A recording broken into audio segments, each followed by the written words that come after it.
성탄주일인데 교회 못 나옵니다. 언제까지 교회 못 나올지 모르는 상황입니다. 참 우리의 삶이 어려운 것 같습니다.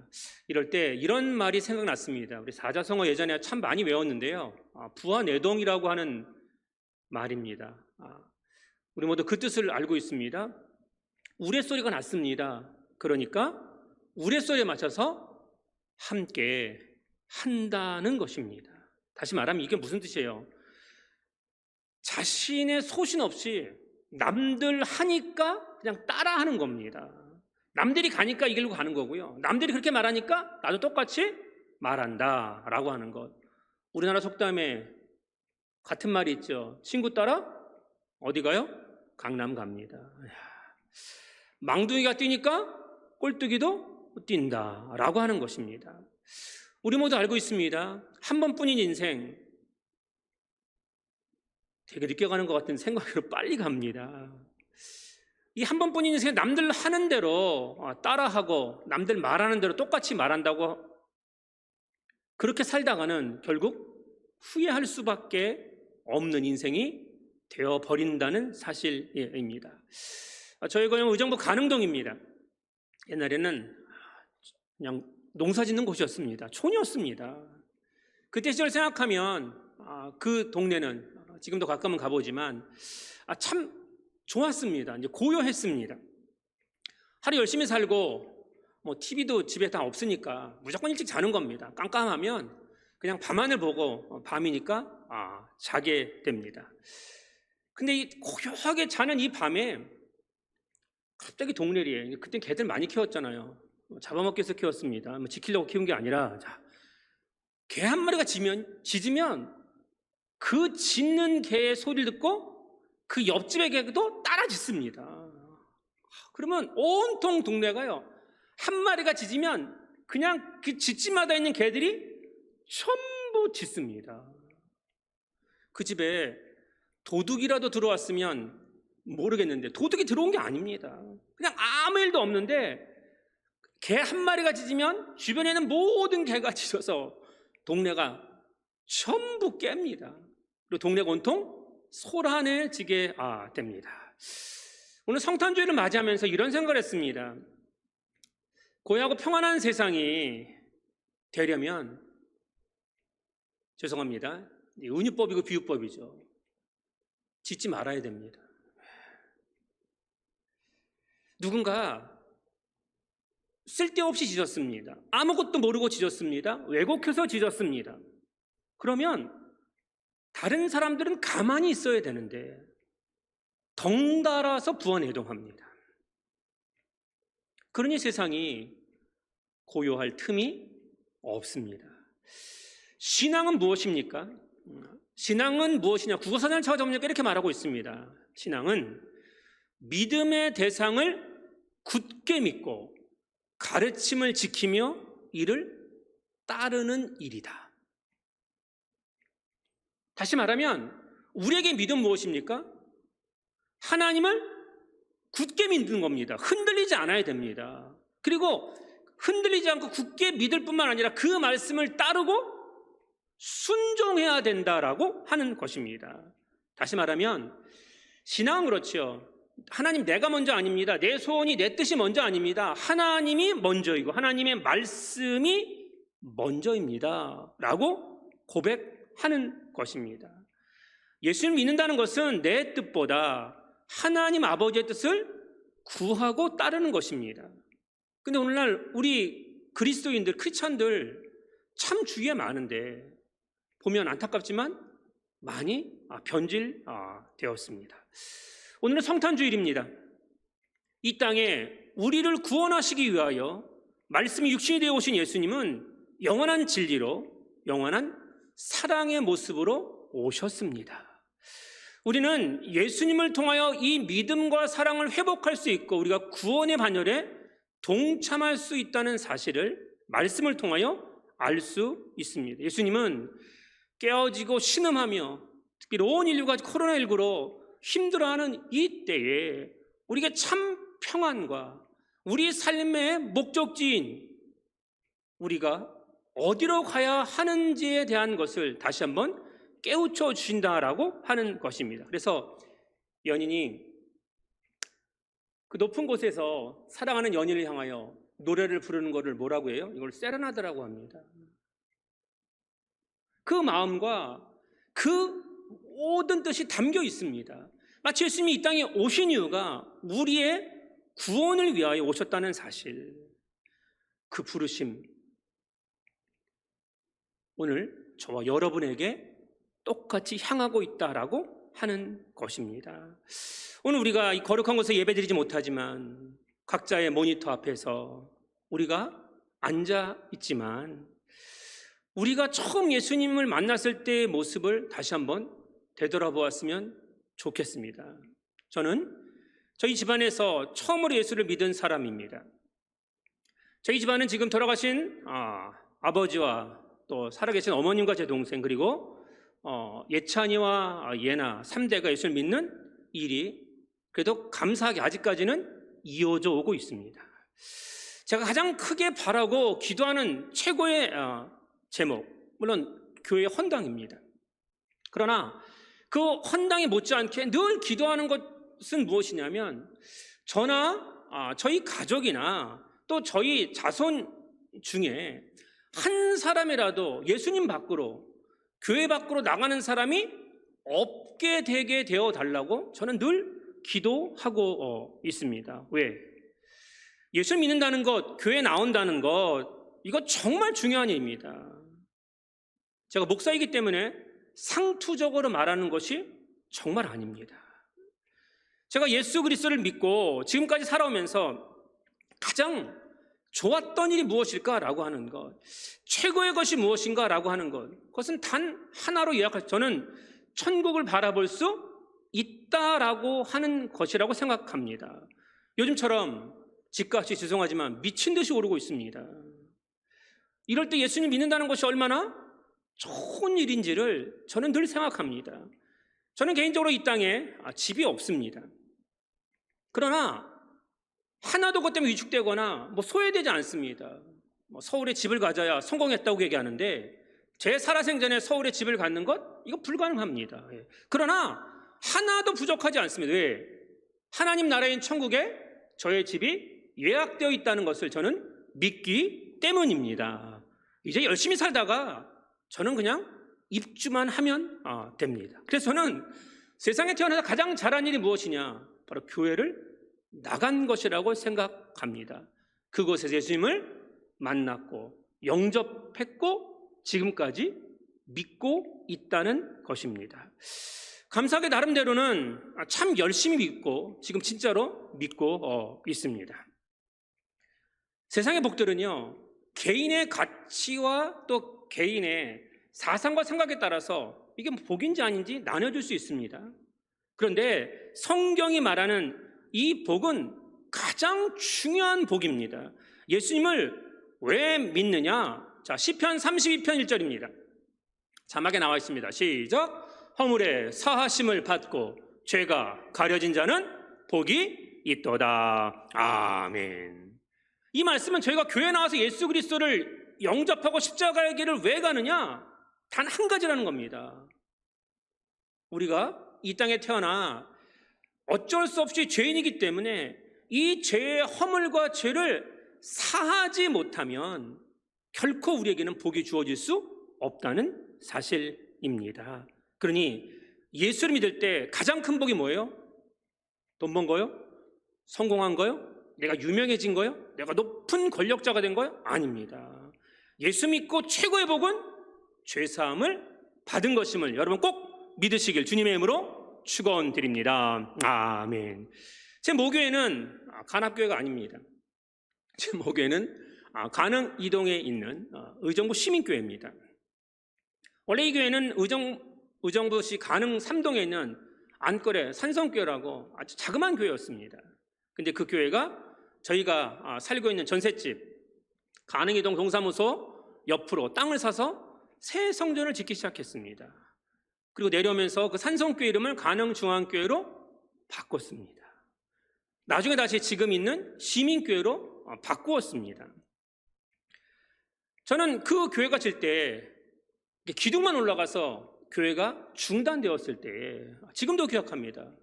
돌아가신 안천호 목사님이 그 기둥을 잡고 참 많이 밤중에 나와서 우셨습니다. 저는 그때 어린 마음에 그곳에 나가서 그분이 우는 것을 꽤 많이 목격했습니다. 저는 그러나 그분이 우는 것이 왜 우는 것인가를 나중에 알게 되었지만, 그 어린 나이에 그 당시에 뭐 놀이나 이런 놀이터가 없었으니까 큰 기둥들이 있는 그곳에 가서 밤중에도 이렇게 숨을 수도 있고요. 아주 참 재미나게 놀았던 기억이 있습니다.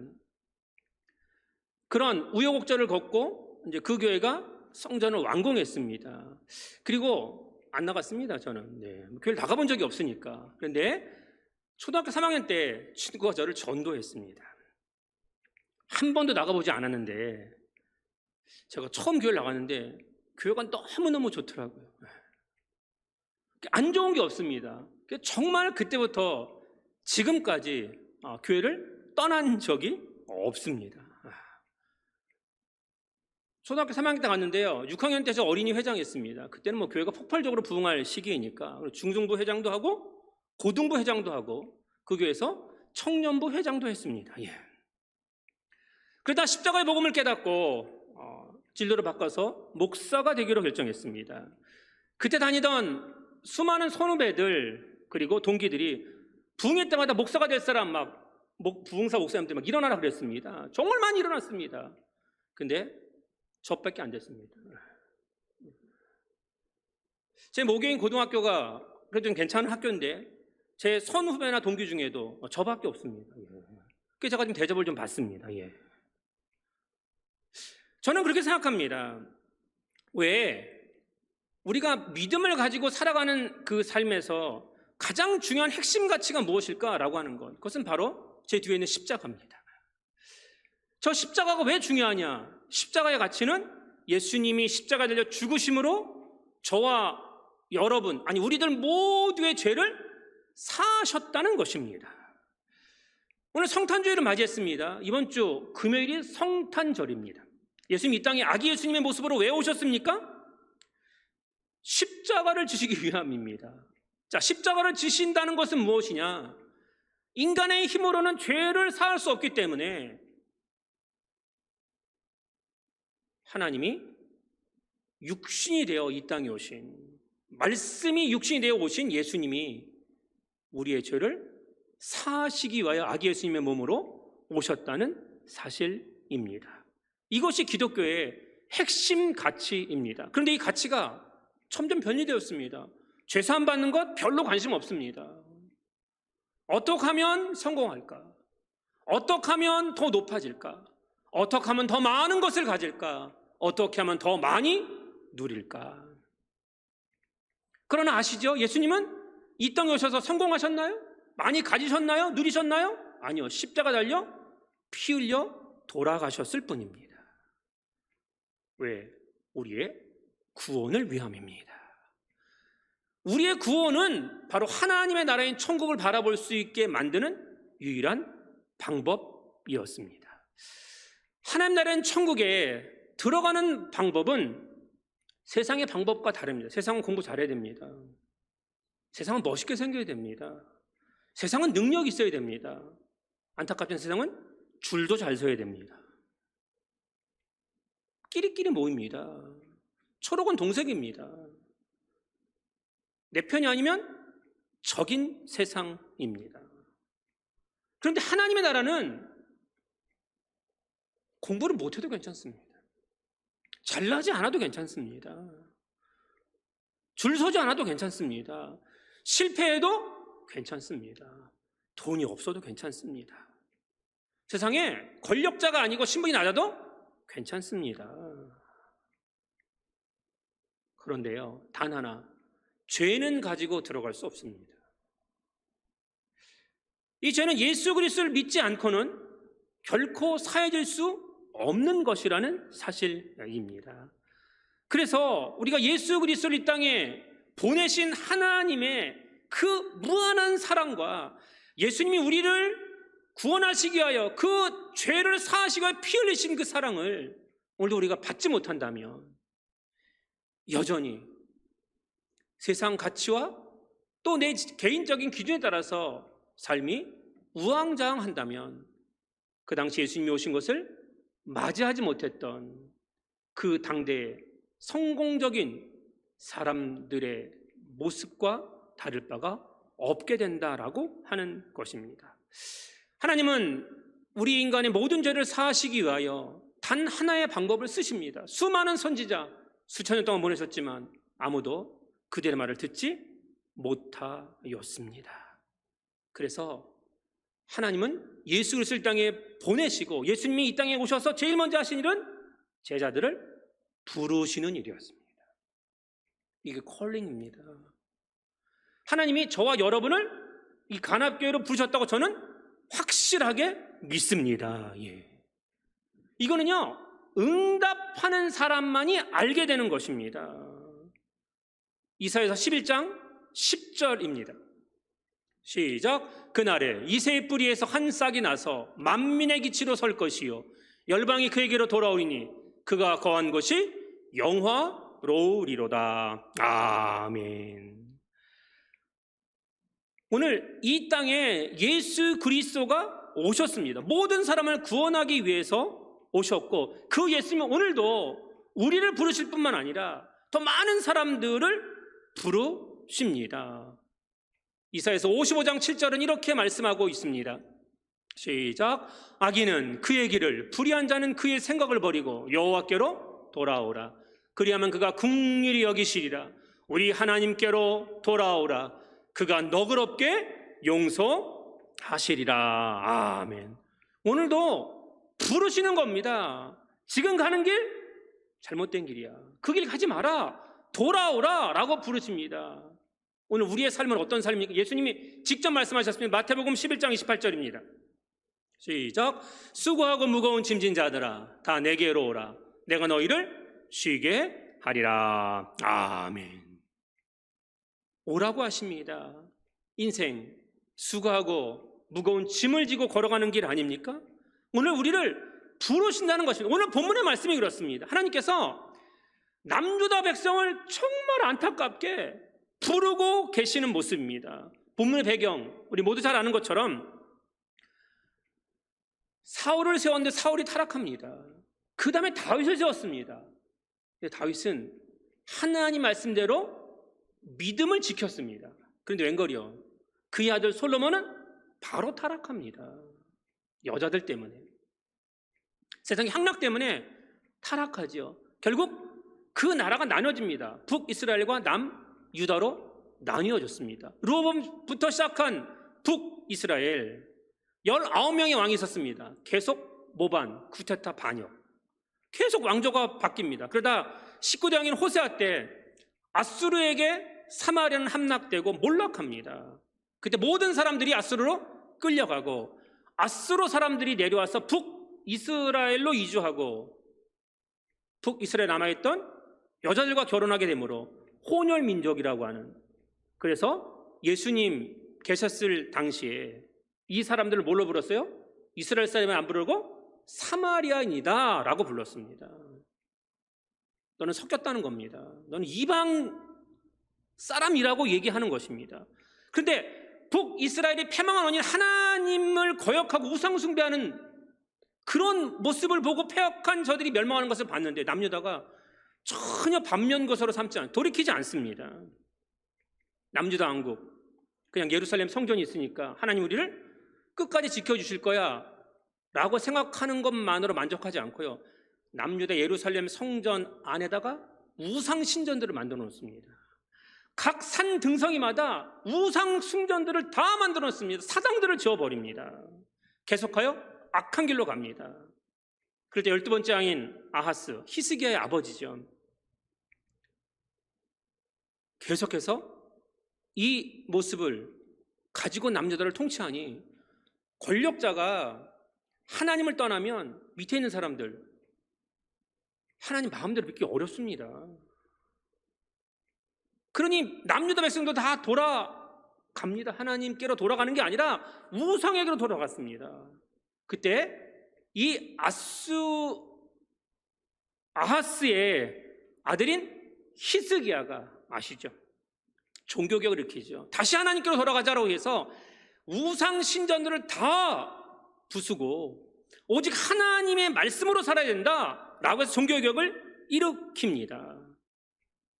이때 대선자 이사야, 오늘 본문의 말씀이죠. 그리고 미가 선지자가 남유다 백성들에게 단호하게 하나님 말씀을 선포하고 책망합니다. 이사야서 1장 20절 시작. 너희가 거절하여 배반하면 칼에 삼켜지리라. 여호와의 입의 말씀이니라. 아멘. 오늘 무섭게 말씀하고 있습니다. 너희가 하나님께로 돌아오는 것을 거절하고 끝까지 배반하면 칼에 삼켜질 것이다 라고 이야기합니다. 그래서 아하스 왕을 따르던 그 많은 남유다 백성이 히스기야의 종교개혁을 통해서 다시 돌아옵니다. 근데 웬걸이요, 히스기야가 죽고 나서 남유다 역사상 가장 패역한 므낫세가 등장합니다. 이 므낫세는 12살의 왕이 됐습니다. 되자마자요, 하나님의 성전을 문을 닫아버리고 우상 숭배하는 곳으로 나라를 만들었습니다. 남유다 백성들은 순식간에 다시 우상 숭배에 빠져들게 됩니다. 성경과 세상의 역사가 말하는 것은 뭐예요? 지도자는 정말 중요하다는 겁니다. 지도자 한 사람 때문에 하나님께로 돌아오는 수많은 사람들이 있는가 하면 지도자 하나 때문에 수많은 사람들이 하나님을 떠나고 교회를 떠나게 되어서 멸망에 빠지게 된다는 사실을 성경은, 그리고 인간의 역사는 분명하게 증명하고 있습니다. 저는 그렇게 생각합니다. 우리는 세상과 권력 앞에 위축되지 말아야 됩니다. 담대하게. 그리고 죽으면 죽으리다라고 하는 그 신앙과 마음을 가지고 에스더의 고백처럼 당당하게 맞설 수 있어야 됩니다. 그래서 하나님이요, 아무나 부르시는 게 아닌 것 같아요. 오늘 누굴 부르셨어요? 대선자 이사야. 우리 모두 알고 있지만 이사야는 왕족입니다. 로열 패밀리입니다.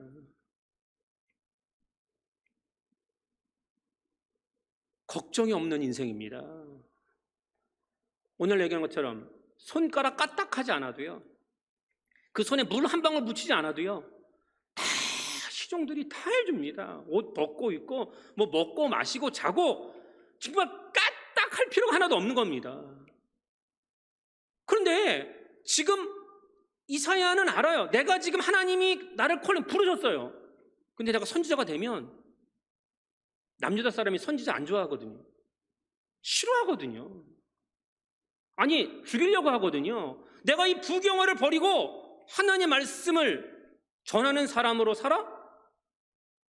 이 선택 앞에 섰을 때 많은 사람들은 거기 가지 못합니다. 대부분 선지자들이요, 신분이 사회적으로 낮은 사람들이었습니다. 근데 이사야는 그렇지 않았습니다. 그런데 이사야는 하나님의 그 부르심에 응답하고요, 자그마치 5명의 왕이 바뀌는 동안 하나님 말씀을 강력하게 선포합니다. 그러다 누구한테 죽임을 당하여? 유다 전승에 보면 므낫세, 왕족 소유하려면 자기 손잡버리거든요. 그 므낫세에 의해서 살아있는 채로, 묶인 채로 톱으로 켜서 죽임을 당하는. 근데 그 순간까지 하나님 말씀을 당당하게 선포하는 것입니다. 여러분, 이게 얼마나 중요한지 아세요? 그래서 오늘 성경이 이야기합니다. 자, 주제절입니다. 이사야서 1장 18절 시작. 여호와께서 말씀하시되 오라 우리가 서로 변론하자. 너희의 죄가 주홍 같을지라도 눈과 같이 이어질 것이요 진홍같이 붉을지라도 양털같이 희게 되리라. 아멘. 누군가는 하나님의 말씀을 전해야 되잖아요. 내가 하나님의 말씀을 전해요. 그럼 저쪽에서 가만히 있겠어요? 서로 그래 변론하자 라고 얘기하는 것입니다. 오늘 우리의 삶에서 중요한 거예요. 하나님 말씀이 선포되지 않으면 들을 수가 없습니다. 교회가 이 땅에 소멸되는 한 하나님의 말씀은 전달되지 못하는 것입니다. 그래서 세상은요, 교회를 부수지요. 교회를 무너뜨리죠. 왜? 교회가 사라지면 하나님의 말씀은 전해질 수 없고 들릴 수 없기 때문에 그렇습니다. 자, 오라 우리가 서로 변론하자. 와야 된다는 거죠. 와서 네가 하고 싶은 말 하고 나는 하나님의 말씀을 전하겠다. 라고 하는 것입니다. 우리가 성경을 읽으면서 느끼는 참 큰 은혜가 무엇입니까? 우리의 죄로 말미암아 하나님이 마음 아파하시고 우리를 구원하시기 위하여서 가장 큰 은혜로 예수 그리스도를 이 땅에 보내어 주셨다는 것입니다. 오늘 본문의 유다 백성에게 말씀하는 것은 무엇입니까? 와라, 너희가 아무리 많은 죄를 지었다 할지라도, 주홍 같은 죄를 지었다 할지라도 내게만 오면 내가 너를 깨끗하게 양털같이 희게 만들겠다라고 하는 것, 다시 회복시켜 주시겠다라고 하는 것입니다. 그런데 이스라엘 백성이 회개하나요? 인간이 회개한다는 것이 얼마나 어려운 일일까라고 하는 거. 한번 탐욕에 빠지면 회개가 거의 가능하지 않다고 얘기하는 겁니다. 창세기 18장에 보시면 음란과 탐욕으로 가득 찬 소돔과 고모라가 멸망당하는 일이 나옵니다. 하늘 유황불이 떨어져서 심판하는 그 심판이 나오는데, 그곳에 아브라함의 조카 롯이 있잖아요. 그 아브라함이 하나님께, 하나님, 어떻게 그 성에 그 많은 사람들을 다 멸하실 수 있습니까? 라고 항변하는 얘기가 나옵니다. 창세기 18장 20절에서 21절입니다. 시작. 여호와께서 또 이르시되 소돔과 고모라에 대한 부르짖음이 크고 그 죄악이 심히 무거우니 내가 이제 내려가서 그 모든 행한 것이 과연 내게 들린 부르짖음과 같은지 그렇지 않은지 내가 보고 알려 하노라. 아멘. 그 천사들 보내죠. 그러니까 어떻게 해요?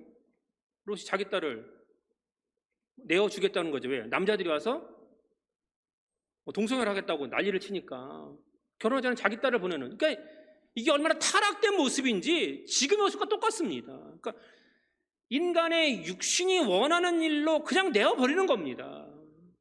그러니까 아브라함이 어떻게 항변합니까? 자, 18장 23절입니다.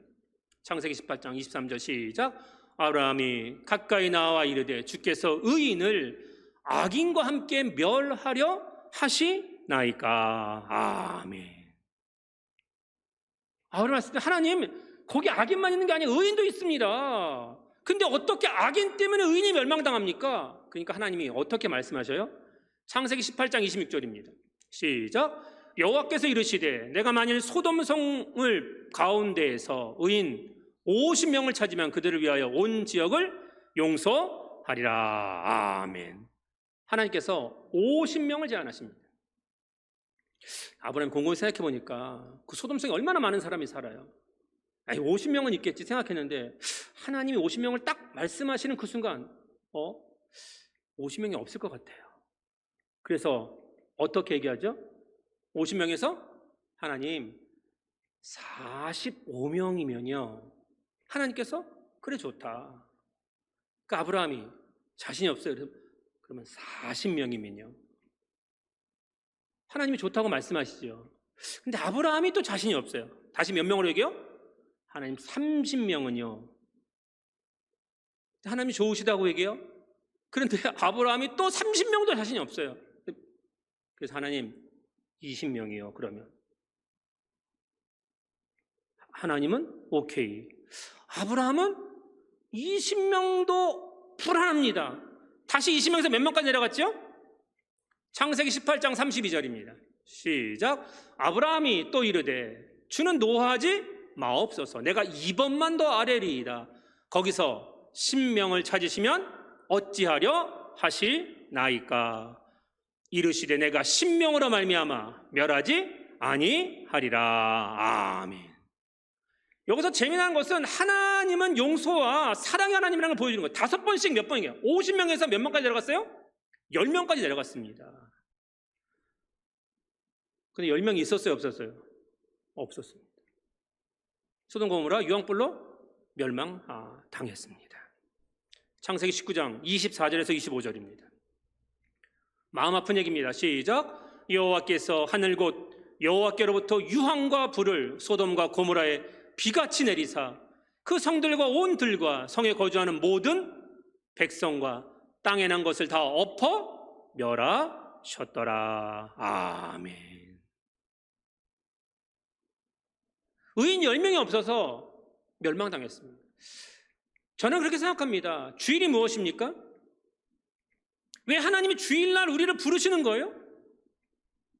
하나님 앞에 나온 이 자체가 바로 감사합니다. 이건 하나님이 부르시는 그 콜링, 응답이 내게로부터 시작되는 것이 아니라 하나님께로부터 시작된다는 것입니다.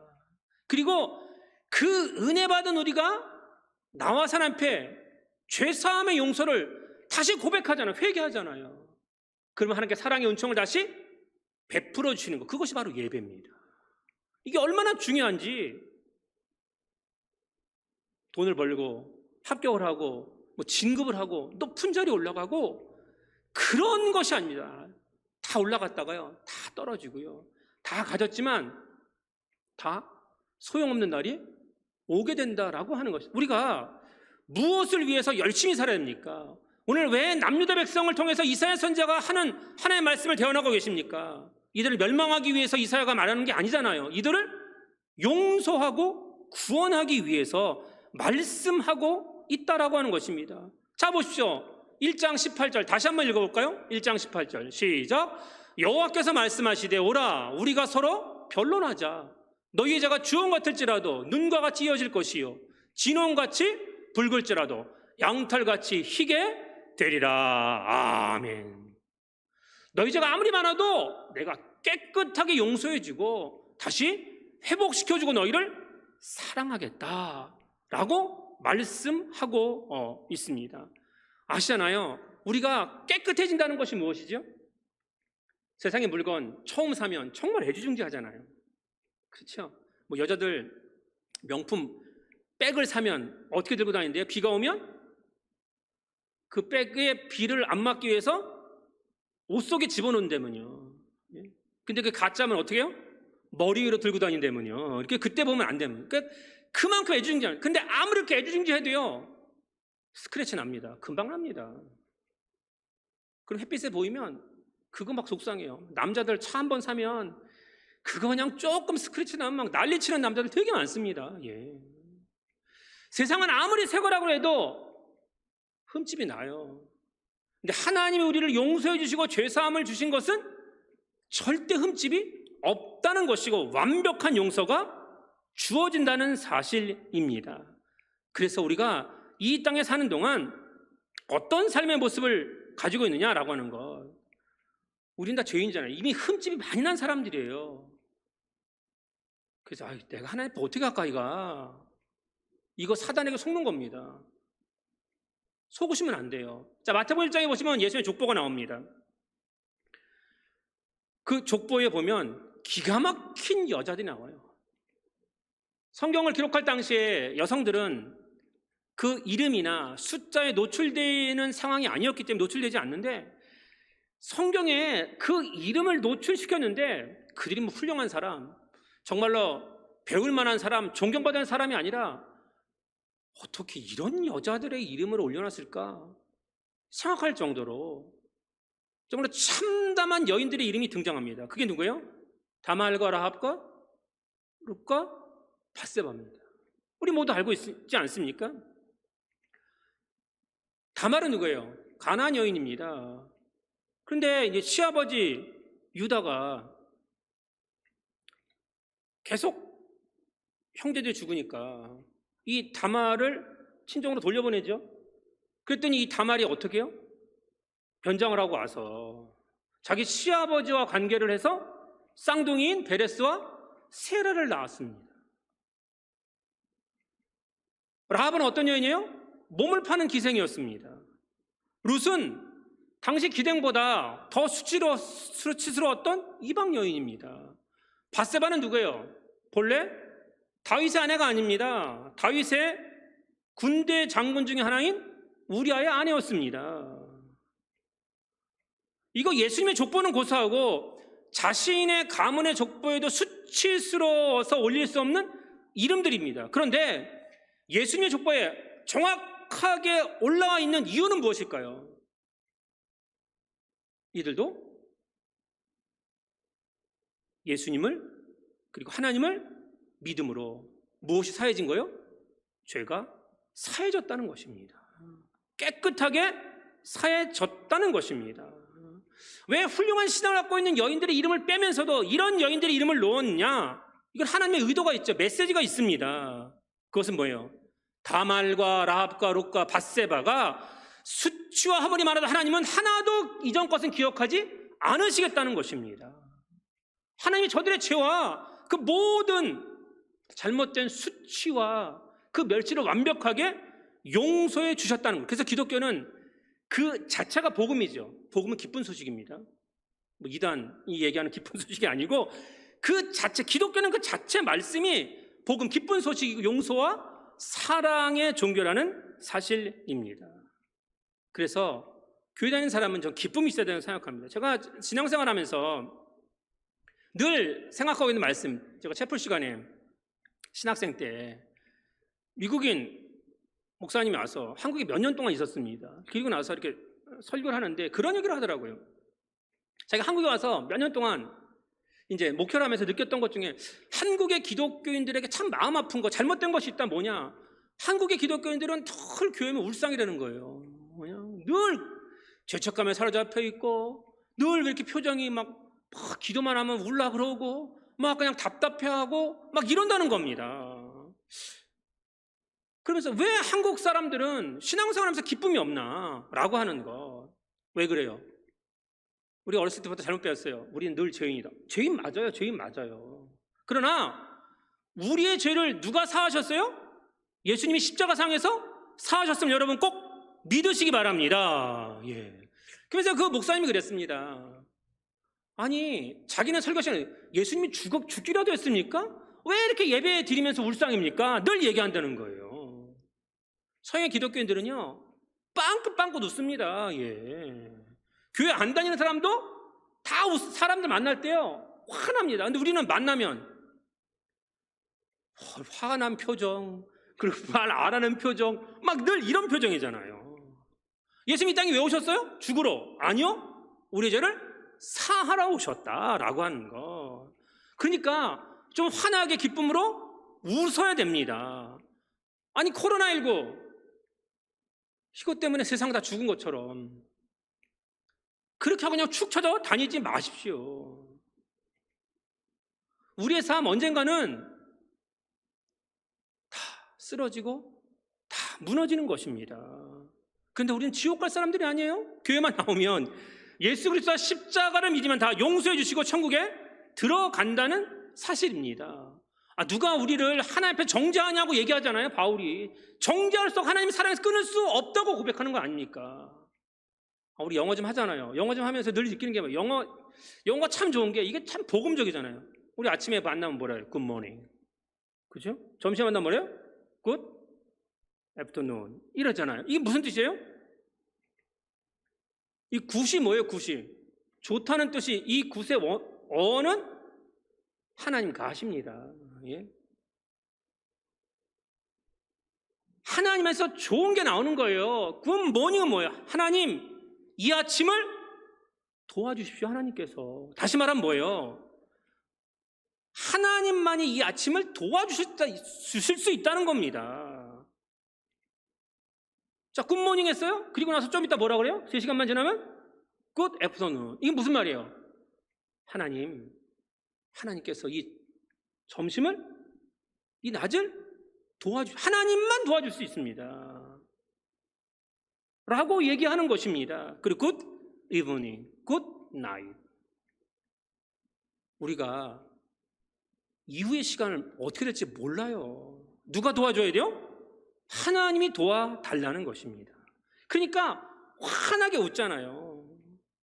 좀 웃어야 됩니다. 찡그리지 말고 힘들어하지 말고 우리가 웃어야 됩니다. 왜? 내가 지금 이 자리에 있는 이 모든 것이 누구로 인한 것이냐? 자, 고린도서 15장 10절입니다. 시작. 그러나 내가 나 된 것은 하나님의 은혜로 된 것이니 내게 주신 그의 은혜가 헛되지 아니하여 내가 모든 사도보다 더 많이 수고하였으나 내가 한 것이 아니요 오직 나와 함께 하신 하나님의 은혜로라. 아멘. 하나님의 은혜로 하나님의 부르심에 응답했고 내가 지금 정말 다른 사람보다 더 많이 수고하는 사람 많잖아요. 예?